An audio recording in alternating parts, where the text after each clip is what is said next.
The Sooners had, by all intents and purposes, a very subpar year. They went 6-7 if you count the bowl game. They had losses that, yeah, they didn't want. They played two different quarterbacks, which usually is showing that their offense is in confusion. Their debut season in the SEC was subpar. Basically, it was not a good year. Brent Venables is on the hot seat because, well, he had a losing season. He had a couple of good wins, but for the most part, it was not the season that Sooners fans wanted. So let's get into this just not good year for Oklahoma. This is Paul for Redneck Sports. I believe that everybody should win in life, or at least attempt to. The first three maxims of General Robert Neyland's game maxims, I believe apply to everybody. The team that makes the fewest mistakes will win. Play for and make the breaks. When one comes your way, score. If at first the game or the breaks go against you, don't let up. Put on more steam. Welcome to the channel. Now let's discuss some sports. Okay, for those of you that didn't follow, they started out their season strong. They beat Temple, Houston, Tulane.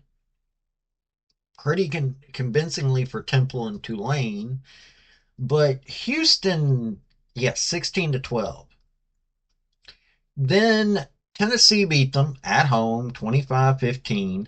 They barely escaped from Auburn. They lost embarrassingly to Texas, embarrassingly to South Carolina, somewhat respectably to Ole Miss. Then blew out Maine, but it was Maine. Lost to Missouri in a, not so embarrassing fashion, and were able to beat Alabama embarrassingly, and then got beat by LSU in a not respectable manner. And then they lost by 1 point in a bad call. Well, I don't know if you would. It depends on your take on it. Uh, to Navy in a bowl game. It's Navy, Oklahoma. I adore Navy. Navy is one of it is my second favorite team of all time. But yeah, Oklahoma should have been able to beat them, but they didn't. So this was a 6-7 season. Yeah, their offense, they were bouncing between Jackson Arnold and Michael Hawkins Jr. And it's looking like Michael Hawkins Jr. will most likely be the quarterback next year because Jackson Arnold left. There are a lot of people who are saying that Hawkins coming in is kind of a bad thing for them. I mean, he was a decent quarterback. He's highly mobile, but he had a slightly better completion percentage than Arnold. Between the two of them, yeah, it was they both had like 15 passing touchdowns together. That's 12 for Arnold and 3 for Hawkins.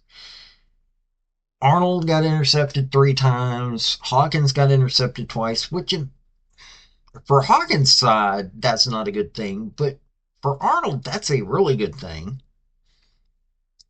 Um, Rushing,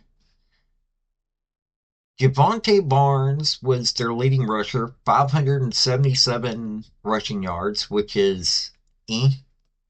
Arnold rushed for 444 yards. Taylor Tatum rushed 278 yards. Hawkins 204, Xavier Robinson 233. So they at least spread around their rushing, but not necessarily in a good fashion. Javante Barnes had five rushing touchdowns. Arnold had three. Tatum had three. Robinson had four. Hawkins had one. And they had a few other folks that contributed. Receiving, Bauer Sharp was their leading receiver for 324 yards. J.J. Hester, 315 yards receiving. Uh, Dion Burks was their third best. I mean, they were spread around on who got receiving touchdowns. I mean, it was a. If the team had been better, that would have been a good thing. But touchdown wise, yeah, they couldn't generate offense worth the flip. So it was a very subpar offense, if you think about it. Now, Danny Stutzman, their linebacker, pretty good linebacker, had 110 tackles. Billy Bauman, a defensive back, had two interceptions. They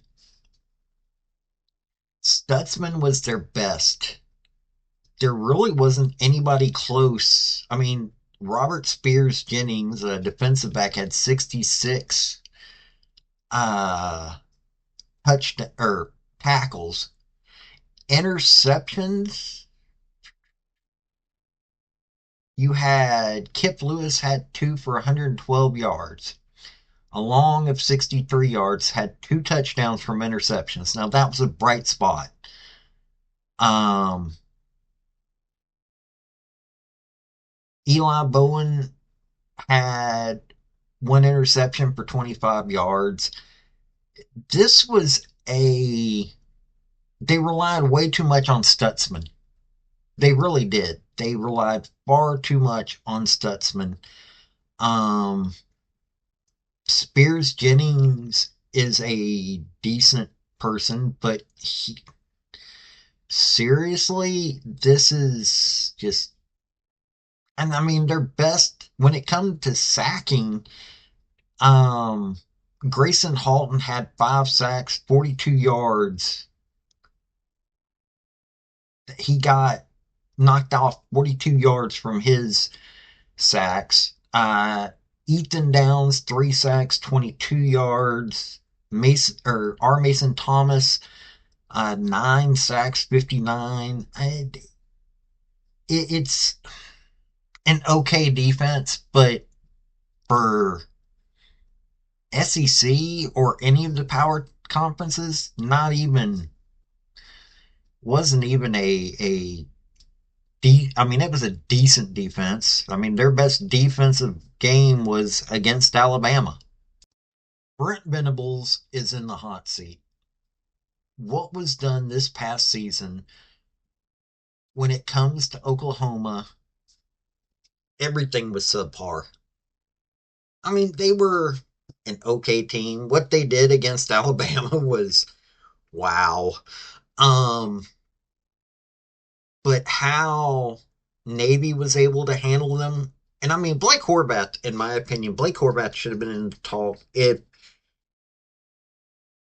he had a decent game, I like Navy, but in all honesty, no Sooners team should have been able to be beat by Army, Navy, or Air Force. This is where Oklahoma's at. Brent Venables either has to turn this team around or I can see him being escorted out the door. That is how bad this team was. This isn't a team. Oklahoma is a storied program. Some people say blue blood, I don't, but I do think that as such a storied program, they shouldn't have been this embarrassed this year. Seriously, they should not have been this embarrassed.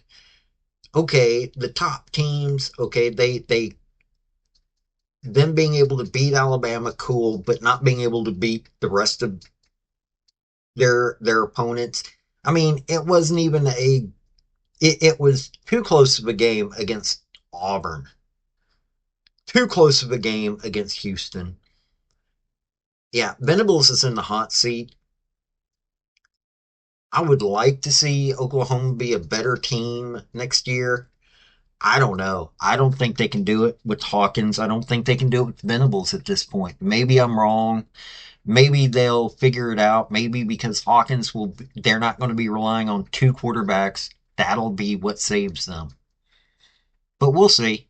This has been Paul with Redneck Sports. Y'all have a good day now. Bye. Thank you for watching this video. I've had some fairly good success with all of my redneck sports stuff, and I hope you enjoyed the topic. If you did, like, subscribe, comment, all that rigmarole, and also just let me know what you want to hear about. I'll give a redneck spin to this stuff. Let me tell you, I love sports, so I love people that want to join me in that. This has been Paul with Redneck Sports. Y'all have a good day now. Bye.